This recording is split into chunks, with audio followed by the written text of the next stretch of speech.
आज हम बात करेंगे नाक की एलर्जी के बारे में। नाक की एलर्जी, जिसको एलर्जिक रेनाइटिस या हे फीवर कहते हैं, बहुत कॉमन है। एटलीस्ट 15 से 20% लोग ऐसे होते हैं जिनको नाक की एलर्जी होती है। आज मैं आप लोगों को बताऊंगा कि वजह क्या है, क्यों होती है, इलाज आप कैसे कर सकते हैं। एक तो दवाइयों के जरिए इलाज होता है, वो कैसे किया जाता है, और फिर घर के टोटके कौन से हैं। बहुत सारे लोग इंटरेस्टेड होते हैं कि घरेलू टोटकों के जरिए दवाई इस्तेमाल ना करनी पड़े और सिर्फ घर के टोटकों से आराम आ जाए, तो वो भी हम डिस्कस करेंगे। लेकिन एंड पे सबसे पहले हम डिस्कस करते हैं नाक की एलर्जी होती क्या है। हम जब नाक के जरिए सांस लेते हैं तो हवा के साथ साथ बहुत सारी और चीजें हमारे नाक के अंदर जा रही होती हैं। सबसे पहले नंबर पे पोलन्स हैं जो दरख्तों से, फूलों वगैरह से निकलते हैं और उनकी वजह से एलर्जी हो जाती है। दूसरे नंबर पे डस्ट है, डस्ट की वजह से भी अक्सर एलर्जी हो जाती है। फिर जानवरों की वजह से भी, जो पेट जानवर होते हैं घर में, कुत्ते बिल्लियां वगैरह, उनके बाल हो गए या उनका डेंडर हो गया, उससे भी एलर्जी हो सकती है। तो बहुत सारी चीजें हैं जिनकी वजह से आपको एलर्जी हो सकती है। इसी वजह से इस एलर्जी का इलाज करना बड़ा मुश्किल हो जाता है, क्योंकि आपको पता नहीं चलता कि आपको किस चीज से एलर्जी है। और जिन लोगों को एलर्जी होती है उनको सिर्फ किसी एक चीज से नहीं, सिर्फ पोलन से नहीं हो सकता, उनको पोलन से भी हो, उनको डेंडर से भी हो, उनको डस्ट माइट से भी हो, हर चीज से एलर्जी उनको हो सकती है। कुछ लोग ऐसे होते हैं जिनमें कुव्वत मुदाफत गैर जरूरी तौर पे बहुत ज्यादा एक्टिवेट हो जाता है और उसकी वजह से नाक के अंदर सोजिश हो जाती है। जो नाक के अंदर वाली लेयर होती है उसको नेजल म्यूकोजा कहते हैं, और वहां पे सोजिश हो जाती है, जिसकी वजह से वहां से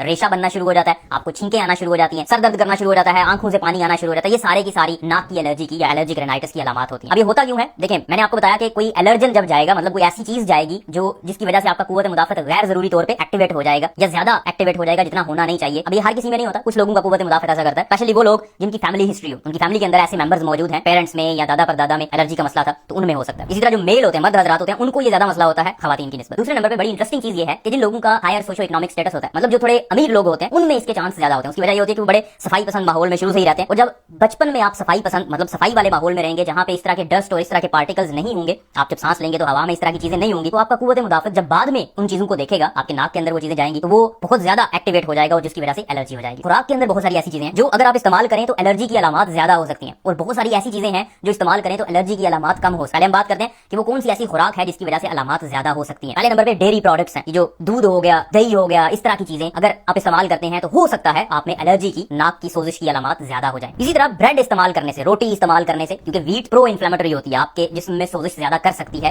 तो कुछ लोगों में वीट का ज्यादा इस्तेमाल करने से, रोटियां और ब्रेड वगैरह ज्यादा इस्तेमाल करने से उनको एलर्जी की अलामत बहुत ज्यादा हो जाती है और वो ठीक नहीं होती। इसके अलावा गोश्त का ज्यादा इस्तेमाल भी एलर्जी के साथ लिंक्ड है, कि अगर किसी को एलर्जी है, वो गोश्त का ज्यादा इस्तेमाल करता है तो उसमें एलर्जी की अलामत ज्यादा हो सकती है। तो अगर आपको एलर्जी है और आप ये चीजें इस्तेमाल करते हैं, इनमें कमी लाकर देखें और फिर नोट करें कि आपकी एलर्जी की अलामत कम होती है या नहीं। एलर्जेंस जब आपके नाक के अंदर जाते हैं, मतलब पोलन हो गया या कोई डस्ट हो गई, जब आपके नाक के अंदर जाती है तो नाक के अंदर आपका कुव्वत मुदाफत एक्टिवेट हो जाता है, और वहां पे कुव्वत मुदाफत का एक केमिकल बनता है जिसको IgE कहते हैं, इम्यूनोग्लोबुलिन E। वो जब ज्यादा होता है तो वहां पे मास्ट सेल्स आते हैं, ये भी खुलिए होते हैं, स्पेशल किस्म के, ये समझ लें कि बॉम्ब होते हैं। इनके अंदर हिस्टामिन मौजूद होता है और साइटोकाइंस, मतलब ऐसे केमिकल्स मौजूद होते हैं जो बहुत ज्यादा सोजिश करवाते हैं। और ये मास्ट सेल्स जब नाक के म्यूकोजा में, वो अंदर वाली लेयर में जब पहुंचते हैं जहां पे एलर्जन आके अटैच हुआ है, तो वहां पे जाके ये फूटते हैं, फट जाते हैं, और इनके अंदर से हिस्टामिन निकलता है और साइटोकाइंस, वो सारे केमिकल्स निकलते हैं जो सोजिश करवाते हैं, और उसी की वजह से आपको सोजिश हो जाती है। ये दो चीजें मैंने आपको बताई, एक मास्ट सेल बताया आपको जिसके अंदर केमिकल्स मौजूद होते हैं, हिस्टामिन मौजूद होता है, साइटोकाइंस मौजूद होते हैं, और दूसरे नंबर पे हिस्टामिन बताया। जब मैं आपको नाक की एलर्जी का इलाज बताऊंगा तो इन्हीं केमिकल्स के बारे में बताऊंगा कि इन केमिकल्स को हम कंट्रोल करेंगे दवाइयों के जरिए और आपकी अलामत ठीक होना शुरू हो जाएंगी। नाक की एलर्जी की या एलर्जिक रेनाइटिस की दो मेन इकसाम होती है। एक होती है सीजनल एलर्जी, जिसमें सिर्फ एक खास सीजन होता है जिसमें वो पोलन ग्रेन ज्यादा बन रहे होते हैं, उस टाइम पे आपको एलर्जी होती है। कुछ लोगों को सर्दियों में होती है, कुछ लोगों को गर्मियों में होती है, लेकिन वही टाइम एक ड्यूरेशन सेट होता है, उस टाइम पे उनको होती है एलर्जी, उसके बाद वो बिल्कुल ठीक हो जाते हैं। और दूसरी पेरिनियल एलर्जी होती है जिसको क्रोनिक एलर्जिक रेनाइटिस भी कहते हैं, वो आपको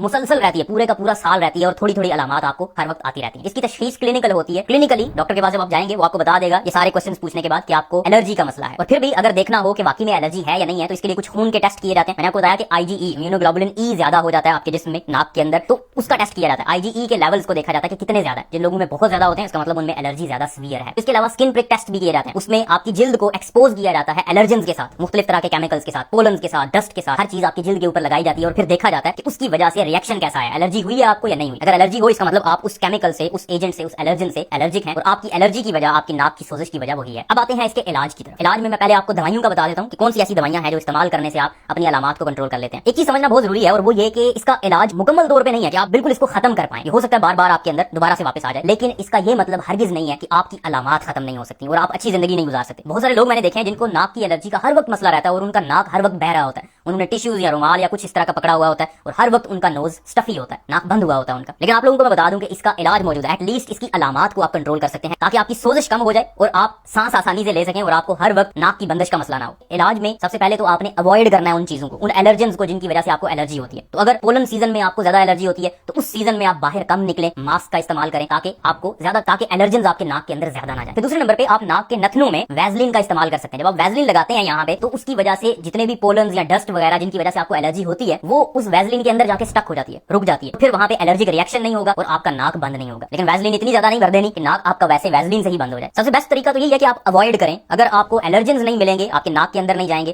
तो आपको अलामात नहीं आएंगी। लेकिन प्रॉब्लम ये है कि ये आसान नहीं है, ऐसा मुमकिन नहीं है। आपने बाहर जाना होता है, इंसान है, सोशल एनिमल है, हमें बाहर जाना होता है। तो अब फिर इसका इलाज करने के लिए दवाइयां हैं। दवाइयों में देखिए मैंने आपको बताया कि हिस्टामीन एक केमिकल होता है जो मास्ट सेल्स जब फूटते हैं नाक में आके तो वहां पे हिस्टामीन पैदा होता है, और जब हिस्टामीन पैदा होता है वही सोजिश भी करवाता है। वो एक आपके आसाब एक होता है, नर्व होती है जिसको ट्राइजेमिनल नर्व कहते हैं, उसको भी आके छेड़खानी करता है उसके साथ, और उसकी वजह से आपको छींकें आना शुरू हो जाती हैं। तो अगर आप एंटी हिस्टामीन लेंगे, वो जो एलर्जी की गोलियां कहलाती हैं, एंटी हिस्टामीन से हिस्टामीन कम रिलीज होगा, कम पैदा होगा, और जब हिस्टामीन की कमी आएगी तो ऑटोमेटिकली आपकी अलामात ठीक होना शुरू हो जाएंगी। बहुत सारे लोग ऐसे हैं जो एंटी हिस्टामीन इस्तेमाल करने से उनकी अलामात ठीक हो जाती है। अब एंटी हिस्टामीन में भी बहुत सारी इकसाम है, उसकी कैटेगरीज हैं। जो शुरू में एंटी हिस्टामीन आई थी, क्लोरफेनरामीन वगैरह, वो आपके लिए बहुत ज्यादा सेडेटिव्स होती हैं, मतलब उनसे नींद बहुत आती है, ड्राउजी हो जाते हैं आप, और दिन के वक्त अगर आप लेके कामकाज करेंगे तो बहुत चांसेस होते हैं कि आप कुछ गड़बड़ कर दें। फॉर एग्जांपल आप गाड़ी चला रहे हैं तो आपको नींद आ सकती है, मेजर एक्सीडेंट्स हो सकते हैं। इसलिए अगर आपने एंटी हिस्टामीन लेनी है तो फार्मासिस्ट से या डॉक्टर से मशवरा करें और ऐसी एंटी हिस्टामीन लें जो आपको सिडेट ना करे, आपको नींद ना दिलाए। बहुत सारे लोग होते हैं जिनको एंटी हिस्टामीन से फर्क नहीं पड़ता, उनके लिए दो ऑप्शंस और मैं आपको बताता हूं। एक है नेजल इरिगेशन या नेजल सेलाइन का इस्तेमाल। बेसिकली आपने पानी लेना है और पानी के अंदर थोड़ा सा नमक डाल देना है और उसके जरिए आपने नाक को साफ करने की कोशिश करनी है। ये जो सेलाइन होता है, मतलब पानी के अंदर नमक ऐड किया होता है, ये एंटी इन्फ्लेमेटरी होता है, ये सोजिश को कम करता है। जब सोजिश कम होगी तो आपकी अलामात बेहतर होना शुरू हो जाएंगी। सेलाइन ड्रॉप्स भी मिलते हैं, मतलब वो ड्रॉपर बना हुआ होता है और उसको आपने नाक में इस्तेमाल करना होता है और आपकी सोजिश कम हो सकती है। लेकिन अगर किसी को इससे भी आराम नहीं आता तो फिर इसके बाद ऑप्शन आ जाता है स्टेरॉइड्स का, नेजल स्टेरॉइड्स, मतलब नाक के अंदर, वो भी लिक्विड सा होता है, आपने नाक के अंदर उसको डालना होता है और वो नाक के अंदर सोजिश को कम कर देता है, क्योंकि स्टेरॉइड्स का काम भी सोजिश को कम करना होता है। और ज्यादातर लोगों को स्टेरॉइड्स के इस्तेमाल से आराम आ जाता है। जब वो नाक के अंदर स्टेरॉइड्स का इस्तेमाल करते हैं रेगुलरली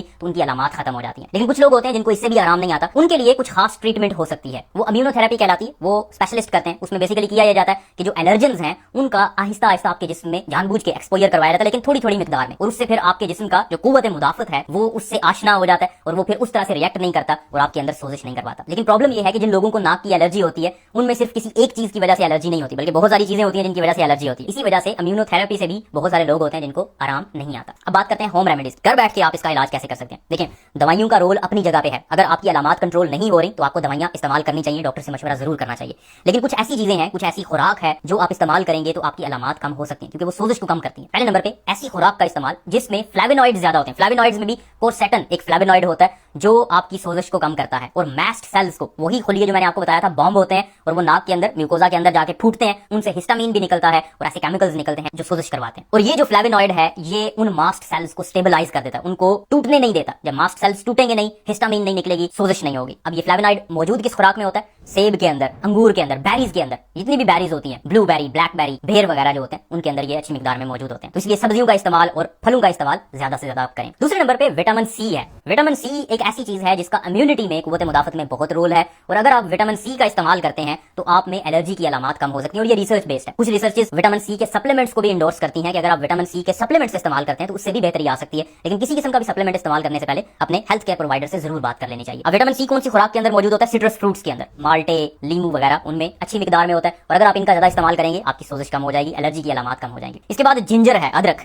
अदरक के अंदर एक केमिकल होता है जिसको 6 जिंजरोल कहते हैं, और ये भी मास्ट सेल्स की स्टेबलाइजेशन में और सोजिश को कम करने में बहुत अहम रोल अदा करता है। और अगर आप जिंजर का, अदरक का कावा वगैरह या अदरक को वैसे खाने के अंदर इस्तेमाल करते हैं तो इससे भी एलर्जी की अलामात कम हो सकती है। आखिर पे करक्यूमिन है, जो हल्दी होती है उसके अंदर जो एक्टिव इंग्रेडिएंट है उसको करक्यूमिन कहते हैं। इसके बहुत सारे फायदे हैं, इसमें मैंने एक डिटेल्ड वीडियो बनाई हुई है कि करक्यूमिन के या हल्दी के इस्तेमाल के क्या फायदे हैं, वो आप देख सकते हैं। लेकिन करक्यूमिन भी सोजिश को कम करता है, और जब सोजिश कम होगी एलर्जी की अलामात कम हो जाएंगी। फिर इसके अलावा अगर आपके घर में कोई पेट वगैरह मौजूद है, कुत्ता है, बिल्ली है या कोई परिंदे वगैरह हैं, तो उनको बाहर निकाल के देखें। अगर आपकी एलर्जी की अलामात ठीक हो जाती है इसका मतलब उस पेट की वजह से, उसके डेंडर की वजह से आपको ये मसला हो रहा था। तो ये कुछ चीजें हैं जिनसे आप एलर्जिक रेनाइटिस को ठीक कर सकते हैं। उम्मीद है आपको ये वीडियो पसंद आई होगी। इस वीडियो को लाइक करें, इस चैनल को जरूर सब्सक्राइब कर दें, क्योंकि इससे इसके एल्गोरिदम को हेल्प मिलती है और ये इन्फॉर्मेशन फिर ज्यादा लोगों तक पहुंचेगी।